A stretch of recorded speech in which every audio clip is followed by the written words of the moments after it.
पाकिस्तान तहरीक इंसाफ के साथ बातचीत का अमल बहुत दिनों से इंतजार है कि आगे चले, लेकिन उसके साथ इमरान खान से जुड़े हुए केसेस भी हैं। ना सिर्फ इमरान खान बल्कि पाकिस्तान तहरीक इंसाफ की जो सीनियर लीडरशिप 9 मई के वाक़यात के बाद जेलों में बंद है, उसके ऊपर भी ये दबाव मौजूद है कि उन मुकदमात का क्या बनेगा। किसी के ऊपर फर्द जुर्म आज आयद हुई है, पिछले दिनों में भी कुछ लोगों के ऊपर फर्द जुर्म आयद की गई, लेकिन सबसे बड़ा और जो मरकजी उसके अंदर रोल है इस सारे मामले के अंदर कि क्या बनेगा इमरान खान का उन मुकदमात में जिसमें 190 मिलियन का पाउंड का केस भी शामिल है।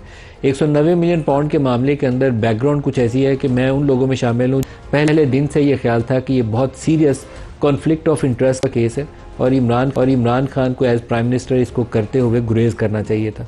लेकिन उस मामले के अंदर जब तक पूरी तहकीक कर नहीं ली जाती, मलिक रियाज की गवाही नहीं हो जाती, शहजाद अकबर की गवाही नहीं हो जाती, फराह गोगी से आपको विटनेस बॉक्स में सवाल जवाब नहीं करते, उस वक्त के जो चीफ जस्टिस थे साकिब निसार साहब, उनसे नहीं आप पूछगिछ कर लेते कि वो पैसा है और आपने कैसे जमा कर लिया, तब तक ये केस मुकम्मल नहीं है। और उसके ऊपर से एक और काम ये हुआ कि मौजूदा हुकूमत ने नैब लॉ के अंदर अमेंड कर दिया और अमेंडमेंट ये कर दी कि जो कैबिनेट डिसीजन करेगी वो नैब लॉ के परव्यू से बाहर हो गए। तो उसके बाद उस केस में जान नहीं रही, जो एक केस बनता था उसकी जान खुद निकाल दी गई।